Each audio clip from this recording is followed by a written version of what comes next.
Well, here we are. Good evening and welcome to another Tuesday night SuperCars NZ. Thanks to Allports Motorsport. We're bringing you tonight their Div 2 Championship of our V8 Supercars.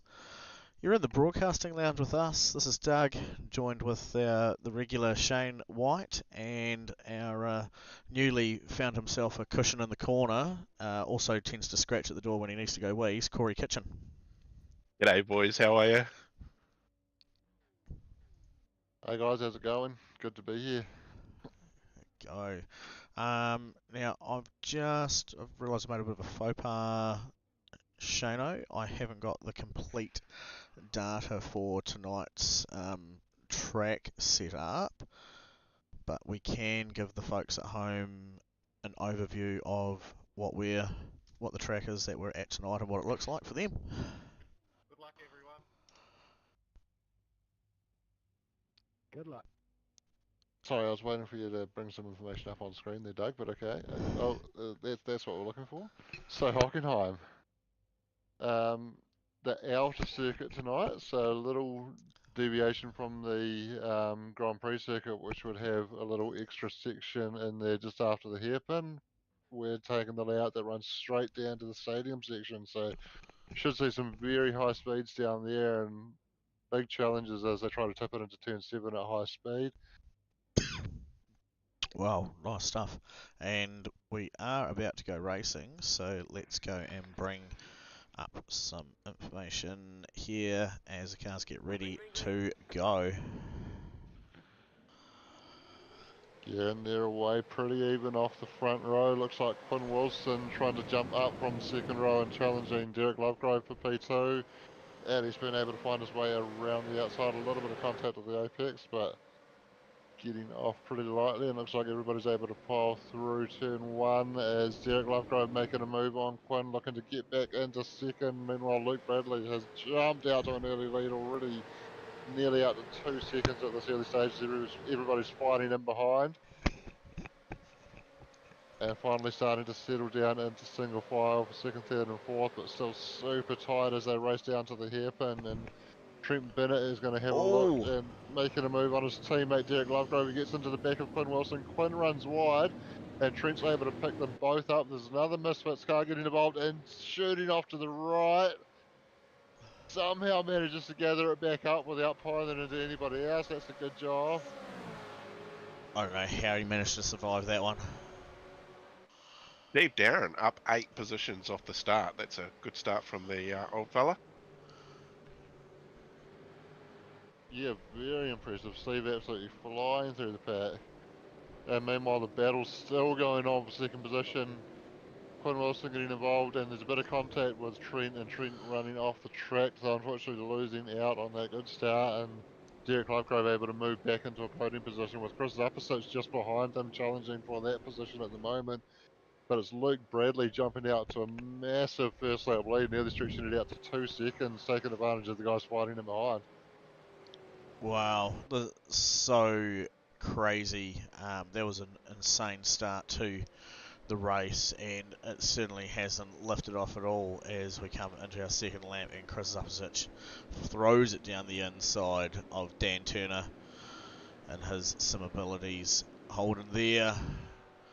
Chris running his own team livery on that one, which I can't get a good angle on, but it appears to be a tyre company.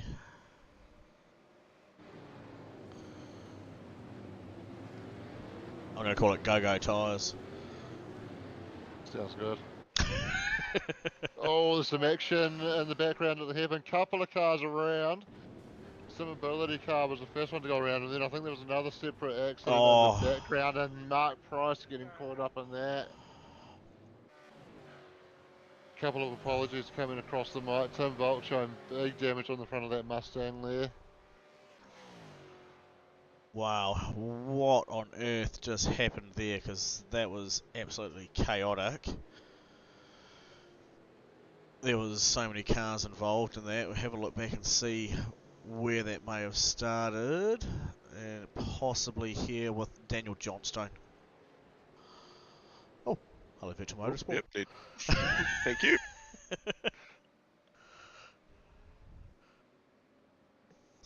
Locking that front. Oh, Okay, so nothing wrong there, but if looking just above, we can see some stuff happening there. Yeah, it looked like somebody got into the back of right off Jenkins and spun him around, and Oh, it that all was went to custard after that. and it was the other Simmobility car that ended up hard into the side of Mark Price.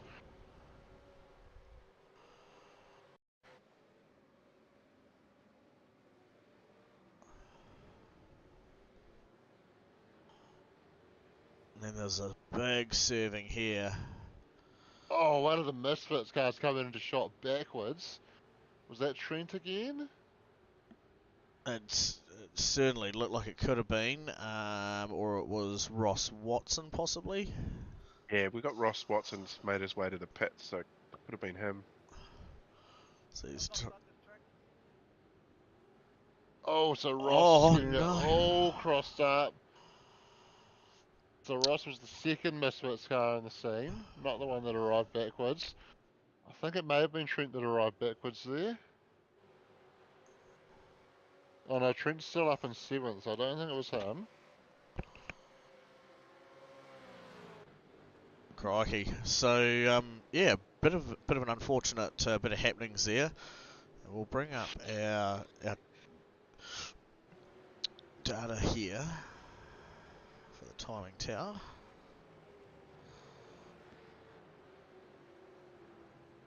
So we're currently 4 laps into our 14-lap first race, and Shano, what's the state of play for the second race this evening?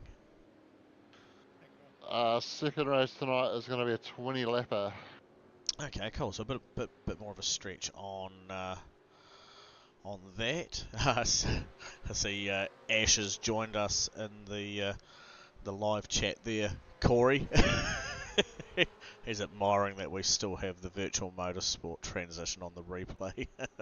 Yes, haven't got through and tweaked out all of Saturday's awesomeness just yet, and we've resorted back to having another crack at using the Skype call there for the picture-in-picture, which we've got Corey showing us Luke Bradley still stonking away there at the front with nearly a 3-second lead over P2 Quinn Wilson. But yeah, we've got the rest of the cars there on screen, and I suppose while we've got Andrew Johnson on screen at the moment, Shane, we could have a wee chat about these guys and some recent drama that's unfolded. Yes, a team AJR recently announcing that they will be expanding to 4 cars next season, and as part of that, Daniel has broken the hypnotism and he's been allowed back into the Commodore. I can't believe it took so long for Mum's apple pie to wear off, really. But there was certainly a full season of, just pity, really. I don't know who Andrew's going to be lining up next for Sunday dinner. But yeah, just a cautionary word to anyone moving forward with his team. When the wife breaks out the apple pie, that's about time to go and excuse yourself, or else you might find yourself favouring blue rather than red. And lions shall continue to roar. So credit to you there, Daniel, for getting back in and doing what you knew to be true and honest in your heart. Let your inner lion roar, my friend.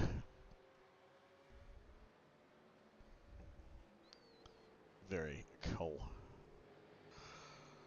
So, if anyone wants to pick up on what exactly that conversation was about, head over to our SuperCars NZ community page. You'll see recently some posts there from AJR, Andrew Johnson Racing, around that. And if you're lucky to have been involved from the get-go and you have an understanding of what Mum's Apple Pie is in reference to, and know it's nothing dodgy except for the sedatives that were added to it that caused poor Daniel to collapse onto the floor, and his father then was able to whisper into his ear, "Drive the Mustang, drive the Mustang, you want to drive the Mustang."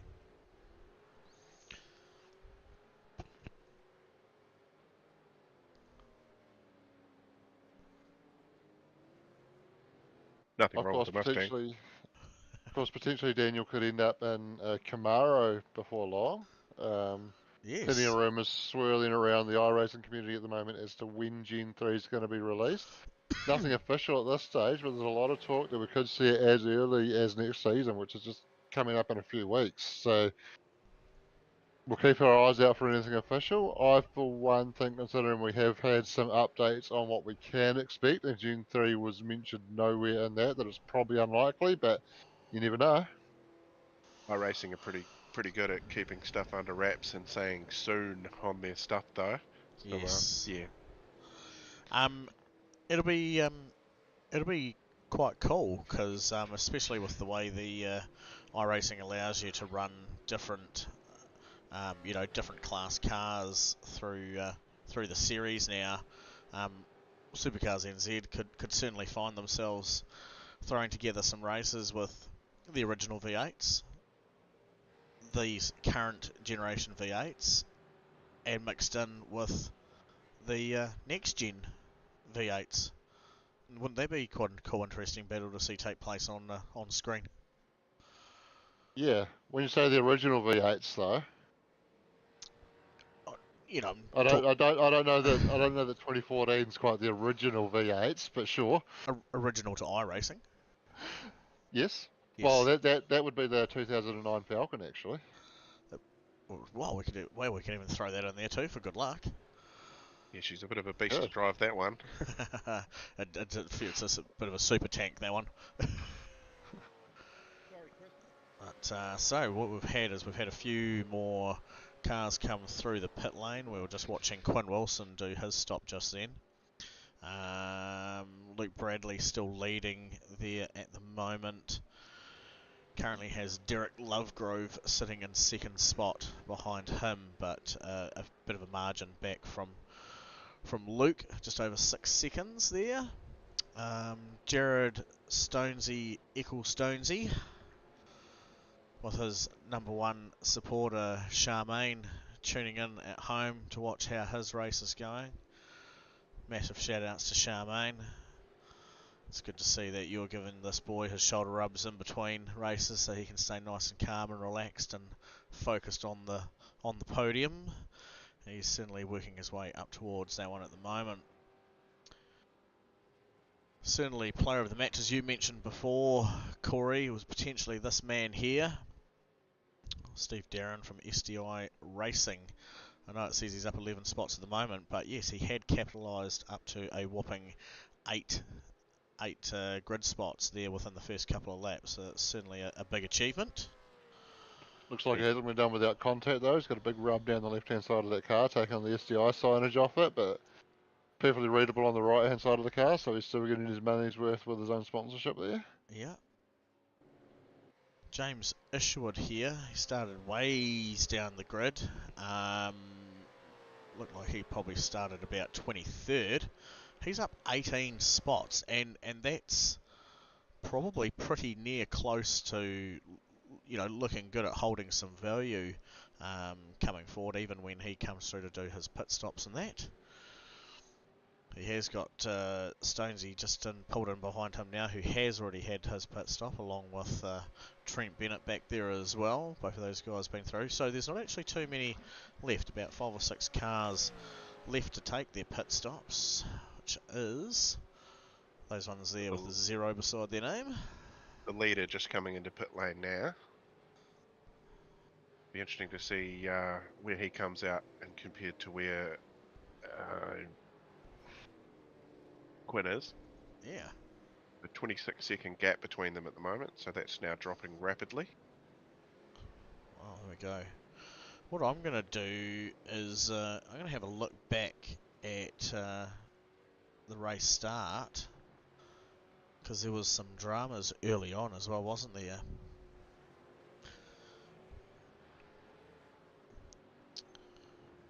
So we've got Tim Vork crashing out on the first lap.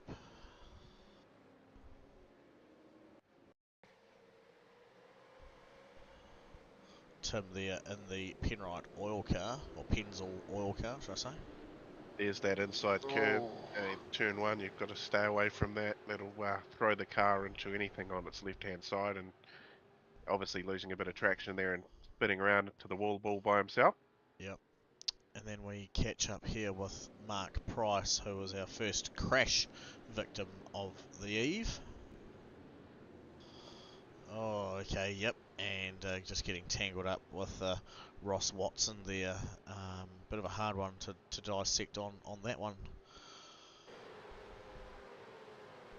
Yeah, it looked like just the congestion of the start of the race there, just too many cars piling into one corner and not enough room for everybody, unfortunately. Yeah, and that was John Lee doing a pretty good job of not getting tangled up in that mess of a few cars running a bit deep, and then we saw what happened another lap later on as as everyone got it all a bit wrong and decided to spend some time playing tag with one another.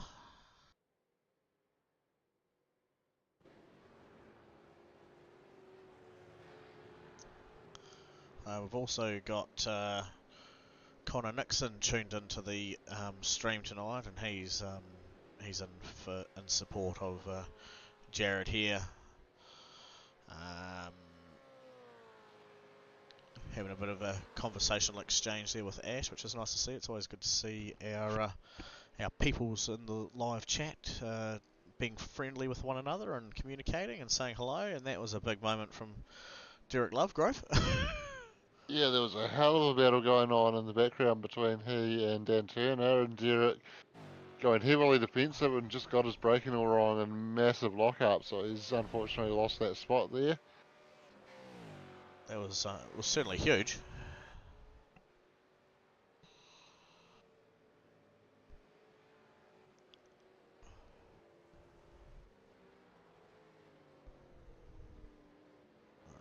So let's have a look. For some reason, every time I see that, simability level, for some reason, I think that website at the bottom says hairballs.com.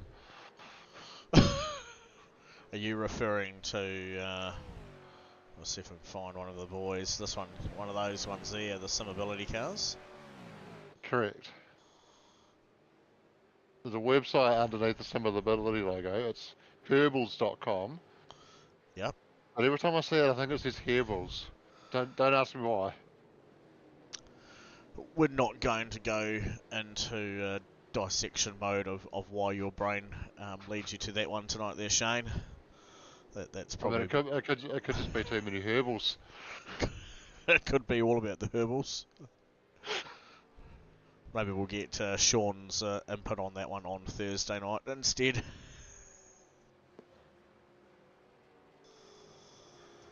But no, there we go. So this is a cool wee battle taking place currently between Christian Jenkins and Andrew Johnson. Showing the nose up the inside of Andrew there. Christian will be wanting to get back the couple of spots that he's fallen down at the moment, just down 2 from where he started. Nice onboard view Corey's giving us from inside Christian's seat, and look at how hard it is coming and seeing into that glare coming down into that deep braking zone, and that probably makes us all a bit more aware of why some of those guys were struggling to find where the braking markers are, and it's because they probably just can't see them.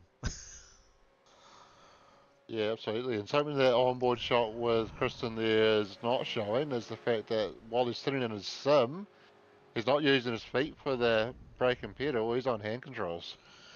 He is, and there's actually a cool wee video of that, and we'll probably be able to cross-load that into one of our future streams as well.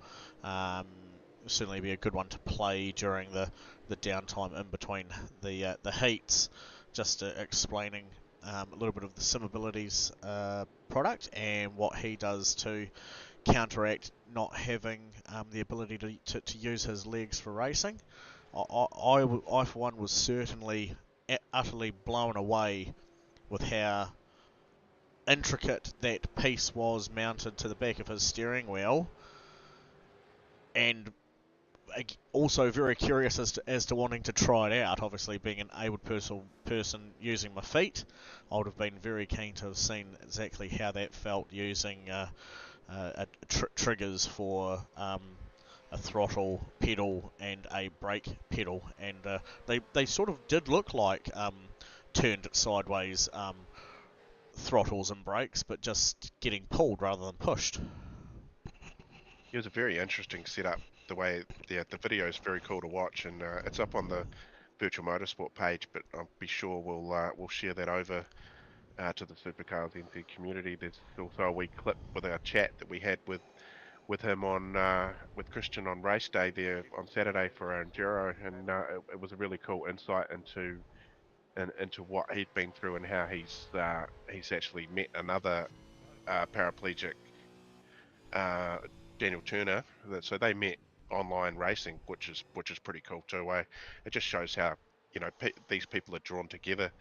Like sim races are all drawn together. It doesn't matter whether you're able-bodied or not. It's everybody pulls together, and yeah, the results from Saturday were absolutely fantastic. And thanks to you boys for giving us a hand to get that all done, because we definitely couldn't have done the production that we did without you boys getting involved and helping. So thank you very much to you guys too.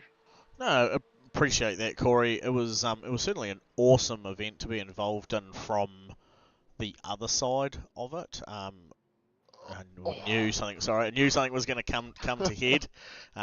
There was a very interesting battle just taking place there between Steve Darren, Daniel Johnson, Scott McKenzie, and Chris Supposich, and Scott and Chris just coming together there. So.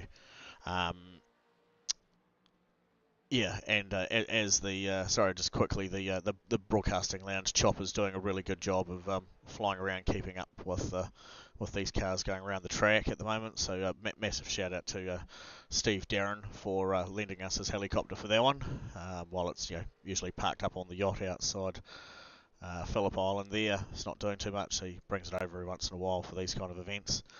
What is... Oh, Derek Lovegrove getting all sorts of crossed up. Where is his name? That was... Dropping because of that. Far out. Yeah, he had the swirly birds and made his way onto the grass there. He's very, very lucky to keep it straight. That was all because of Steve. Steve was like, just get that rotor blade angled into him a bit more and upset up his turbulence. And Steve's got somebody up in the helicopter with a mirror just shining the sun directly down. Yeah, 100%. So we're on the final lap. Those 14 laps have ticked by quite nicely. Luke Bradley, welcome to Div 1, because you're not going to be able to keep coming out and doing performances like this without getting the recognition that you deserve of being in the other league. Finishing 6 seconds ahead on this track is a great effort, and we could almost say fairly similar things about the man behind him here in spot 2 currently, Quinn Wilson, 4 seconds ahead of P3. So well done there, Luke. That was a great win for you. Well done. Quinn Wilson across the line, keeping tidy. Nice job. Jared Stonesy and Dan Turner rounding 3 and 4. Derek Lovegrove, I don't know how Harry's done it, but he's finished there in 5th. Steve Darren bringing it across the line, just ahead of Daniel Johnson. Great race from both those guys. Wicked to see. Scott McKenzie finishing in 8th with Chris Supposich in P9. JT, Jonathan Turner, the other sim ability car there, another man who does it all with his hands. Spot number 10, so looking forward to seeing how those guys go for the next race moving ahead. Jono Gibson was P11 over Tim Vork, P12, Christian Jenkins, right off Jenkins there, P13, stage 13. Pricey and Dylan Radford, look at that, simultaneous drifting. Spots 14 and 15, Dylan up 10 spots. Yeah, I was just about to comment on that. Dylan up 10 spots in the end. Andrew Johnson there 16th with Thomas McCall 17th. Swatting some abilities livery there as well. and James Isherwood was around P19. And that's how quickly that ticks over once everyone's across the line, as it gets over here to the warm-up stage, 5 minutes where these guys get to go out and do their thing, learn how to re-race the race car from a heavy tank and cold tyres. We've spoken before about how people go out and try and do some simulated race starts. I imagine there'll be a few of those guys wanting to do that, because there was a few guys at the front that did not go very far off that green flag. Yeah, for sure. I think just in the picture there, I think we found the bottle of oil that the Ford teams use to fill up between races after they leave all their oil all over the track. I'm going to see if I can find where that one is. There it is. That's classic. I like that. Well said, Shano. Is it Now, Pennzoil oil? no, I think it's just kitchen oil. Kitchen oil. So it's just the stuff you've been cooking, and It looks Yeah. like it's evidently you called. can run a car on these days anyway, I think. It looks like it's called Raven oil. Ravenol. Ravenol. Some German brand, I guess. Did that big German flag give it away? Or the Well, German whilst there's track. not much happening out on the old track there, I suppose it would be a good time for us to run through and say thank you to our series sponsors and our week sponsor so far. Shano, on to you. Yeah, so Wearcraft, our sponsor for the week. So Wearcraft is operated by our good friend Leon Ware's lovely fiancée Laura, and she does personalised t-shirts, mugs, drink bottles, greeting cards, and anything in between. So if you're interested, you can find her on Instagram at laura.wearcraft, or you can get in touch with Leon via the Supercars NZ community. But just having a quick look at her Instagram page, she has some very cool stuff, a lot of t-shirts, and looks like she can basically do anything. So check that out, and if you want something done, hit her up.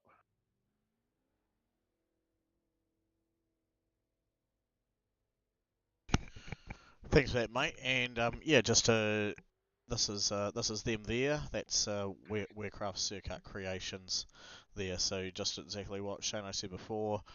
Cool wee company that Leon's missus is doing.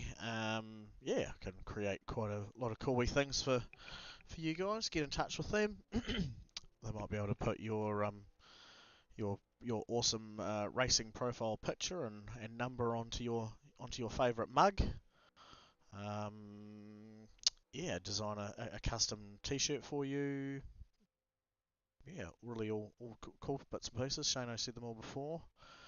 And Shano, we've also got rolling through on our pictures in the corner there, Cube Controls. It's one of the products from Allports Motorsports. What Yes, have you got any information on Cube Controls for us? so Cube Controls do a great range of sim racing wheels. So if you're in the market for a new wheel to go, I believe they pair up very nicely with a SimiCube base. So if you're in the market for that sort of thing, hit up Allports and go on their website allports.nz and check them out, where you can get the full Cube Controls range. Wicked. Nice stuff. And you're obviously a person who has gone and purchased a couple of things from Allports Sparko gaming gear recently, not too long ago. You still got those? They're still going well. How what's your I don't know, what's your 3 month onwards review? Yeah, so I picked up the Sparko socks and gloves a little while back, and yeah, very happy with them. Very much designed for racing, and obviously the socks not quite to the level of price of a boot, but I think for the the less price that you spend on them, they're very much a good product for going sim racing. You can just slip them on. They provide good support with a nice inner sole that you can slide into the sock if you want it, or pull that out and grip in all the right places on the socks. And yeah, the gloves are very comfortable, padding in the right places to make sure that your hand's not getting sore with those longer races, and you can race in comfort. Nice stuff. Thanks for that, Shadow. Yeah. So what you're saying is that you can run really fast and you can grip really tight. Is that it? Sure. I'm glad you put up with me. I don't think there'd be too many other people out there that would, to be fair. I was about to counter with I don't know about run really fast, but I can race really fast. But I don't know if it's actually made my racing any faster. It's certainly more comfortable. Yes. What I'm going to do is I am going to get Corey to jump on board with Right Off Jenkins, please.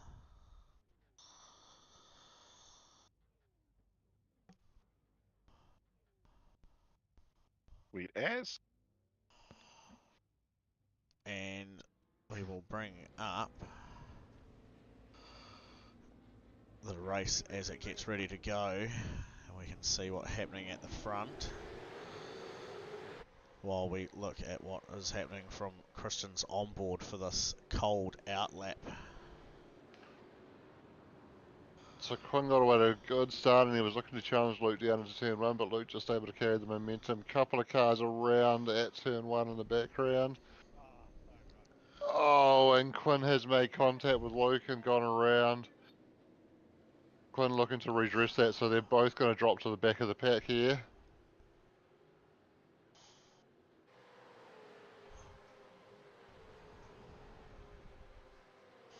Wow.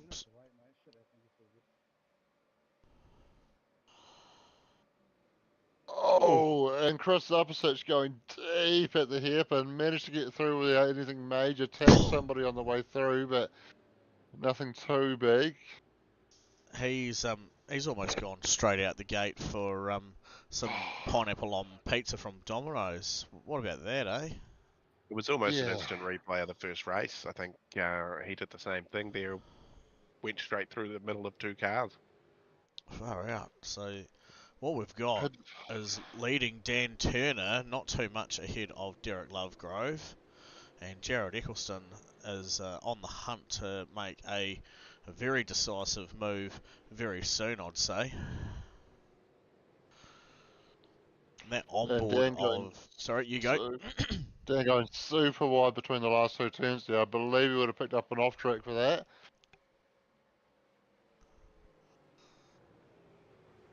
That's cool. Yeah, I was just going to say that that onboard of write-offs was certainly a good one to glance at from time to time, as we saw people getting rotated left, right, and centre from in front of him, and he's actually following one of the other Simability boys here as we look off the back of his car, looking off the back of JT, and see it does say her bowels. Her bowls. Whatever you said before. Oh, look at that. JT making a nice move on Tim Vaught, parking it there on the apex of the corner. Doing a mighty fine job of then getting back up underway. That's a tight corner down there, eh, Shane? I really dislike that one in the GT3s. Yeah, you tend to like corners where you can turn the wheel without having to take any hands off the wheel, but that one you just about have to palm it all the way around to get around the corner. 100%. Yeah, you almost need the bus steering wheel knob to just keep rotating, because you just feel like you're not getting any lock. Change of position for up the front, though, my friend. Yeah, Stonesy coming through to lead this race early on. So that rub that Charmaine was able to give to him during that warm-up session has obviously paid off. Credit to the girlfriends out there of the love and support of their men doing this mighty fine thing on iRacing. He's moved himself up into P1. Derek Lovegrove still holding on solid there with P2 at the moment. Mr. Darren up 3 spots into P3 as well. Dan Turner relinquished back to where he had started the race of P4 after leading there for a lap or so. Yes, I'm not sure what happened to Dan there to drop back from the lead to now sit P4. He must have had a little bit of a drama.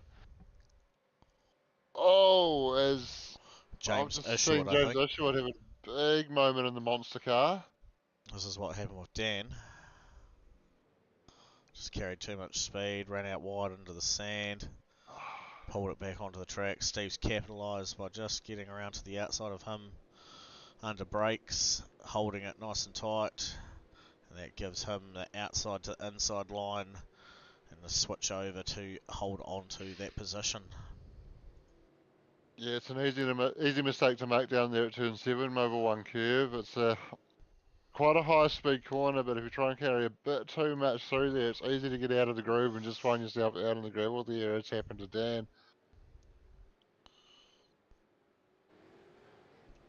And this is James Ishwood just squeezing that throttle a little bit too much as he ran onto the curb, and I've actually just seen James run into the wall at the same place a lap later, I think. Oh no, sorry, final corner. Oh, there we go. So And he's carrying heavy damage to the smoky motor. So some continued drama here for James. Oh, And it tangling with involved another car as with well. Dylan Radford. That's unlucky. Luckily, he didn't get glitched into the wall, which we've seen on occasions, which is really not cool to see. Thank you to Corey for keeping on board with our lead cars there, as you can see them down in the bottom right-hand corner, following Stonesy in P1, as we have a look back at some of the drama that unfolded there. So while he's on with the lead cars, let's have a look at some battles a bit more towards the back. This is sitting down with Scott McKenzie.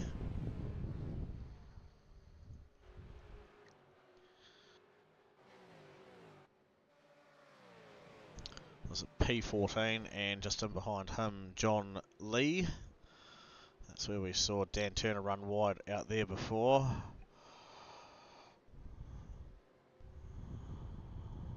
So I'm just keeping an eye on James after that incident. Unfortunately, he's having to do a full lap of the track with that heavily smoking motor to get back to the pits. So far, it's holding on, but still got to make his way through the stadium section. Hopefully, it doesn't give up on him just before the pit lane and force him to tow. So I've caught back up. This is Luke Bradley, who was obviously off the start line and had that early drama. Unfortunately unfold with him, and Brains had a hissy fit. Quinn Wilson. It was, my apologies, yes, with Quinn. So Luke now on the charge back through the field. That's him making a nice move around the outside alongside Wayne Hartnell there. Little bit of rear lock-up, it's unfortunate, so that's allowed Wayne to move back into position 15, and Luke's going to have to try and do something later on.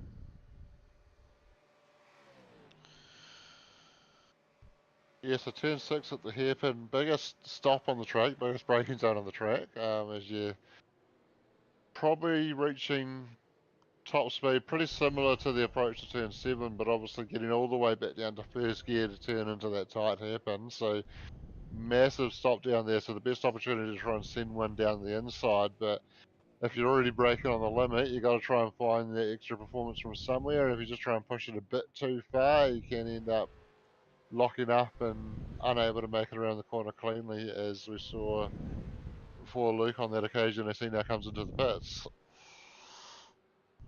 There he goes. So this will be interesting to sort of see what happens now, Shane. Oh, did he overshoot that, or was that just my eye blinking at the wrong time? I wasn't quite looking at that screen at that moment, so I'm not 100% sure. Interesting though, quite an early stop as we've just started lap Whoa, 6 out of 20. that was fast. 10.23 seconds, so fastest stop there out of the other few that have come through already. John Lee a little bit slower on 11.88 and James Ishwood on a 12.77. That thing was barely up on its jacks before it was dropped down again, so he's obviously well and truly calculated just enough fuel to get himself through to the end. Fresh set of tyres, he's on, he's back out. It's going to be a bit of a push, 14 laps now, but I suppose if anyone could do it, bring themselves back up to the front, he'll be able to jump a few cars as they roll through doing their pit stops. As you guys might see, down in my little box there, we got Yes. Derek Lovegrove's just made a pass on Stonesy, and a little bit of a battle going on with them two at the moment. Can Yeah, I see had noticed that that. those positions had switched around. So what we'll do is we will bring up, because there was actually a wee bit of chopping and changing of that position over a bit of a section, so I'm going to bring that up as a replay. This is the first move Derek made on Jared. And we're actually nearly at the same part in the track. How about that? So So that, down at the hairpin, a little yeah, bit of a rub of the rear bumper as Jared's able to execute the switchback beautifully. yeah, and then Derek's got the draft run. So this is him getting ready to line up for the second move. Nice drag race down here into the braking point. And again, Jared executing the switchback on the exit of that one, but this time around, Derek able to control the inside line down into Zach's curve at turn 8. How cool is this that we've got them from battling from the lap before, now still continuing on screen down the bottom as we've now lost Derek as he's come into the pit. So that was mighty fine, and sometimes the way the cookie crumbles is a mighty fine thing. I'd like to say I did it on purpose, but it was just a fluke. I would have claimed to have done it on purpose if I was you, Doug. Nobody needs to know. I've got to, well, I mean, hey, if I keep claiming too many things, they're going to start thinking that I might have won that jinx shifter on purpose. How many weeks did I say I was talking about Doug's prize? That's mine. I'm going to win that. That's right. Yeah. On that note, what's the status on the reselling of that? Well, that was one thing Corey and I were going to touch base with on after the race. So, as far as I'm aware, so Corey will manage the listing of that, and the reason behind that is because whatever it sells for, I've said that money is going to be used directly as donation straight towards the Rise Above charity, which we raise funds for over the weekend on Saturday, and then that item can be then shipped out to the winner of that directly from there, and it just means that the funds doesn't have to worry about crossing over from them to me to Corey to Rise Above. It just keeps it a bit more tidier, and that can be just done as one lump arrangement. Yeah, another thing with that is I'd already been in contact with Trade Me to get the success fees waived due to it being a charity auction, which they did for us last year and have kindly done for the SuperCars NZ hat that Jakey Boy won the auction on the weekend. So he's Pricey's going to sign that, and then it's going to be sent to Steve to be signed, and Jake's going to sign it Wicked. on the bottom of the hat of the brim. So we'll keep Bill's signature alone on the top. Nice. And the next charity event that SuperCars NZ do, whether it's we don't know what that's going to be yet, but let's just say that's going to happen sort of next year. Then we'll run the hat up again and sort of make it a bit of a tradition. And once you win it, you sign it, and then you donate it back for the next event. That's an awesome idea.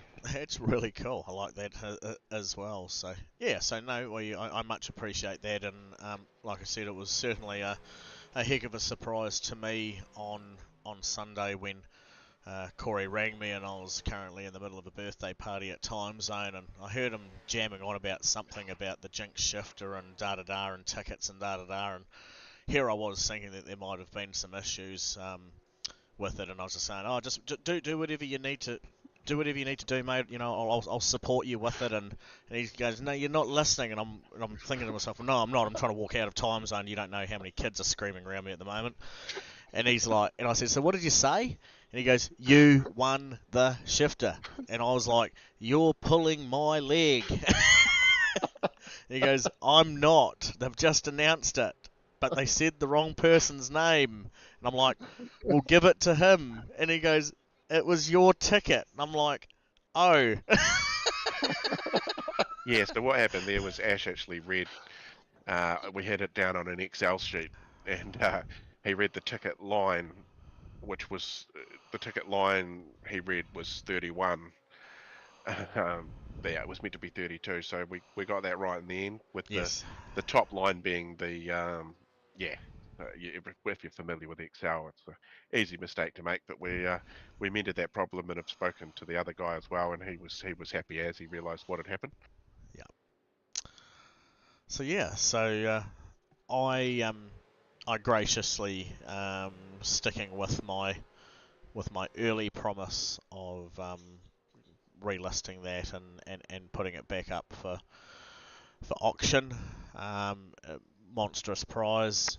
You know, there's a part of me that's going, well, that would be really cool to have.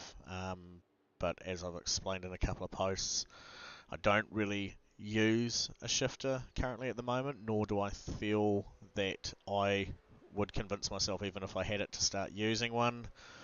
I feel it would be too cool of a thing to just leave sitting on display on the wall. So the money I invested on for that ticket was for charity. So why not be able to re-offer it back out to someone who can genuinely use it, and then they know that the money that they've spent on it is going to help a good cause. It's super awesome of you, Dougie, to do that too, and I don't think there would have been many people out there that would have done exactly the same thing. So for that we love you, mate. That's it's pretty awesome, and Richie's really stoked with how everything went as well. So we'll get that auction up in the next few days, and happy bidding, people. You Yes. may get a cheap Jinx shifter, or you may pay a bit more if you're that way inclined. But Yep. either way, we're really happy with the result Yeah. of the raffle, and so that's No. pretty awesome. It certainly is really cool. I like how you're sticking with the battle there at the front. I feel like I don't really need to touch too much on that one. But as Shano's been watching it, both those guys went into the pits. Was it a lap about, or two laps about? And Derek's managed to come back out in front of Jared again. Yeah, so Derek pitted one lap before Stonesy and managed to maintain the lead with a bit of an undercut there. Nice. And so in third spot we have Dan Turner. He's currently 6.5 seconds behind the two cars at the front, who are still just absolutely towing it out. I love seeing these two guys race, because when you watch them, and you saw before, they had a little bit of an issue. They both sort of ran a bit wide and deep through that apex corner that hairpin corner where it's really hard and tight. They tried to give each other room. There was a wee bit of a bump and grind, but they let it settle back down, and they let it get back into into its natural nutrition of racing again. No one's gone and used that as an advantage. These are guys that enjoy the foaming at the teeth, the fizzing of the mouth moments of racing close together, and that's what you can see here at moment on board their shot with Jared as he sizes up. A look down the inside, but a late minute fake out. Has it done enough to get Derek to run wide? Let's have a look here from outboard on that one. Side by side. Action drag race. And Jared Stonesy's needs going to to have move the himself inside over. line. He's going to Stonesy's going to have the inside line as they get down to turn 7 here. How's the overrun? Derek get the switch back? Not just enough. Great car positioning there from Stonesy as well. Covered that off nicely, and he's certainly been on the charge this season. Oh, Derek just getting a little bit out of sync there. You see, he just bagged up his tyres, and then of course to light up again. Unfortunate runaway, and how quickly now Jared has nearly a 1.5 second gap margin up ahead from Derek. It all just changed that quickly.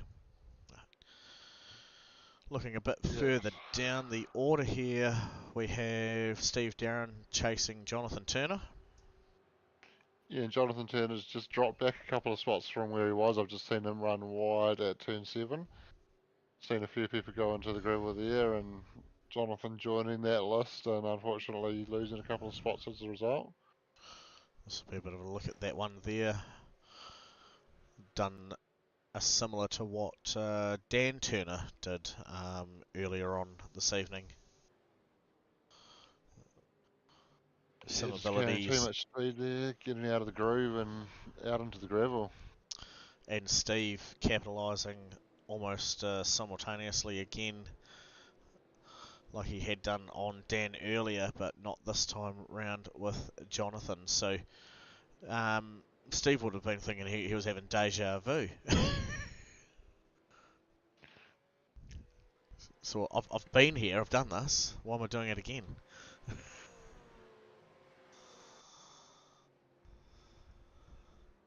How many laps we got left? They'll be up there at the moment. 7 remaining for this one. Alright, well if you pull my little screen down, I'm going to go into another dimension and we might get a shot from Div 1.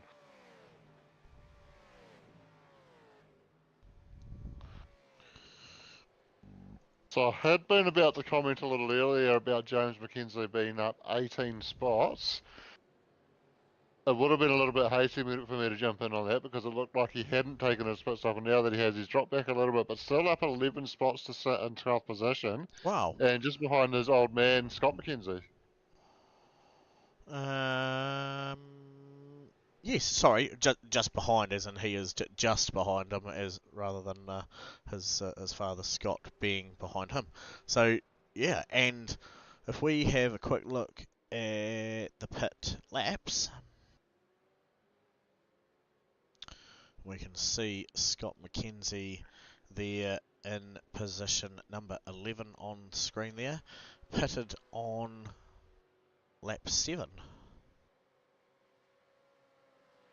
Yes, a 5 laps difference between their pit stops there, so James is going to have much fresher tyres and should be a pretty good chance to get by his old man, so will be interesting to keep an eye on that battle and see how it pans out. We'll have a bit of a nosy poke inside the car and see how he's coping with everything.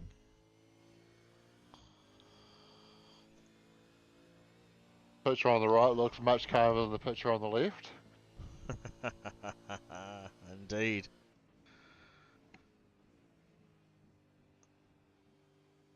Seems to have a very good measured control over his car at the moment. Oh, I've just had some unfortunate data pop up on the screen.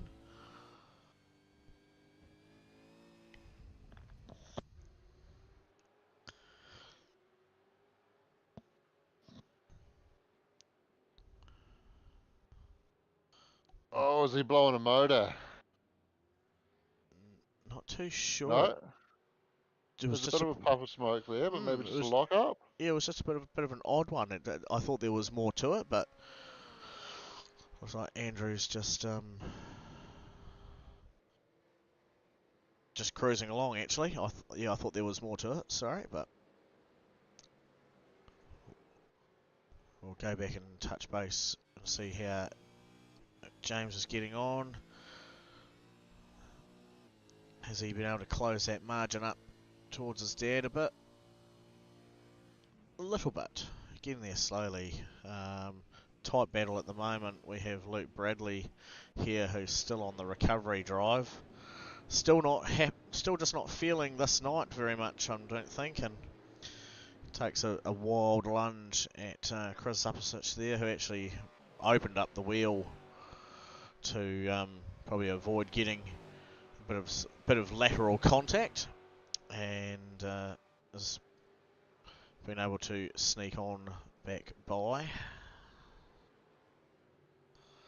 So how quickly a change of event in one race can can result in a very different dynamic in a second race. That number 49 just not quite doing it for him as what it could be for our regular number 49 driver.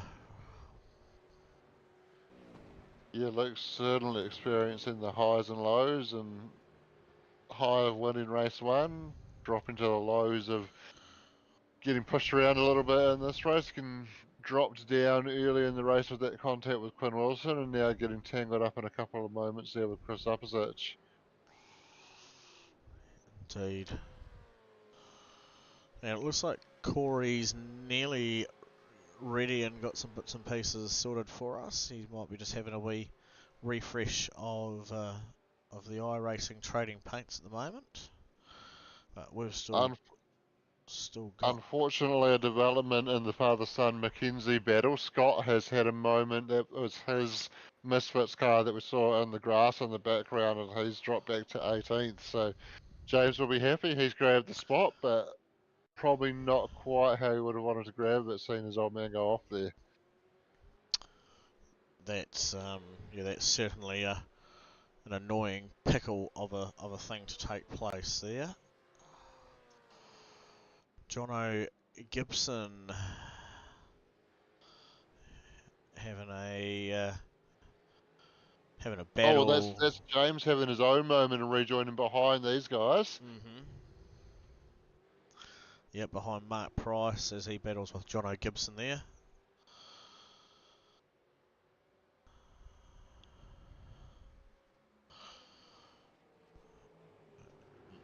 Cool bit of fun racing there for that one. Tight battle. We've now got Chris Zapasich involved in this four-way battle again. We know what happened last time I did this. We'll see what happens this time.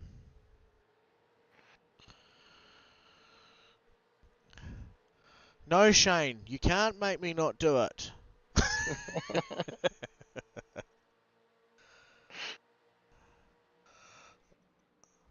Chris able to just use the momentum there to get around.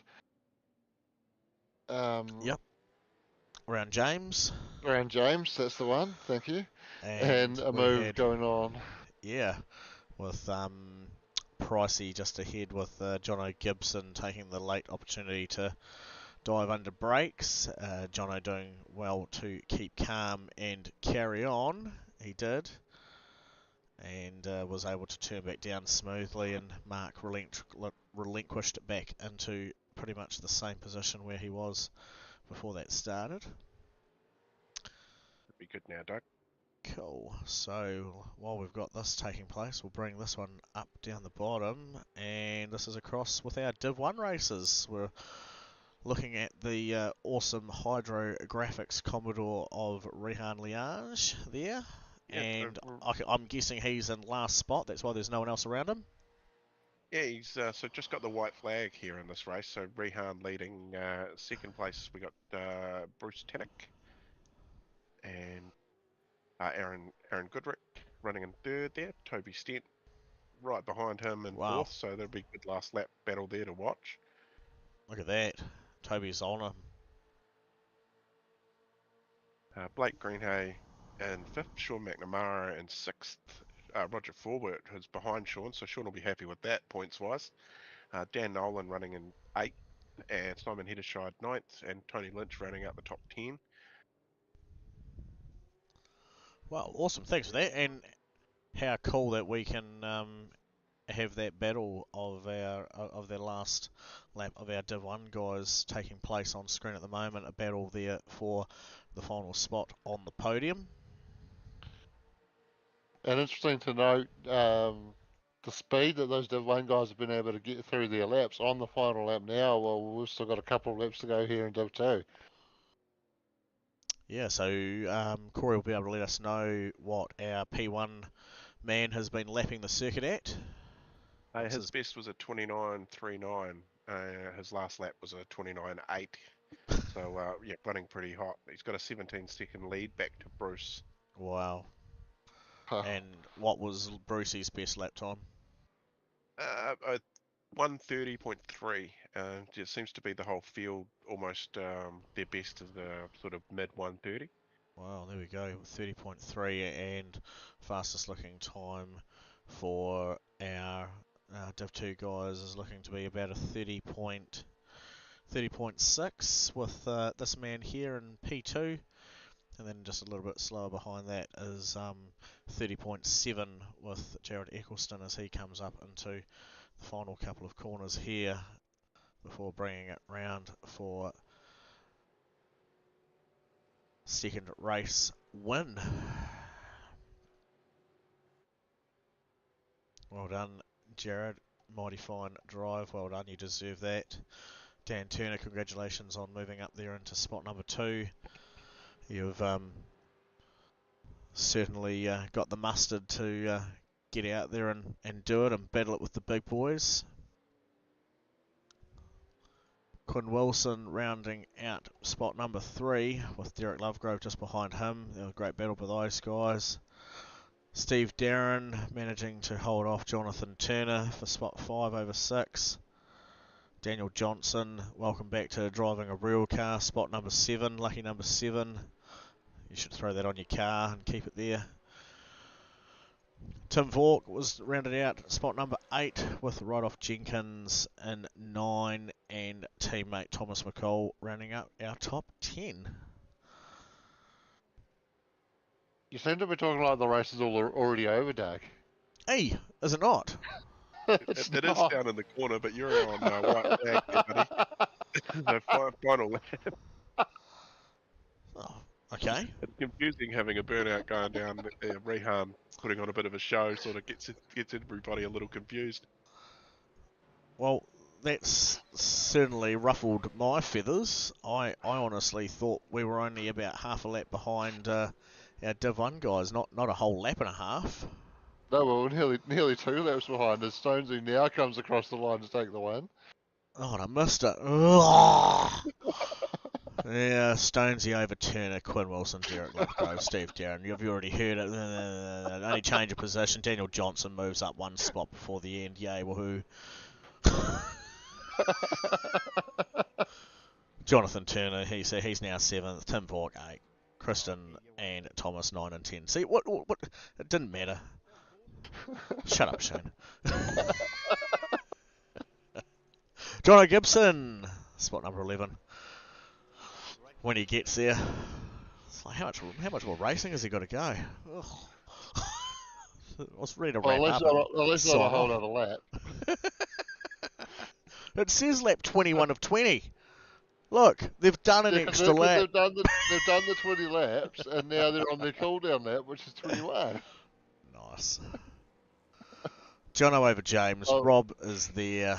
Wayne Hartnell finishing up with a close battle with Andrew Johnson behind him and Scott McKenzie.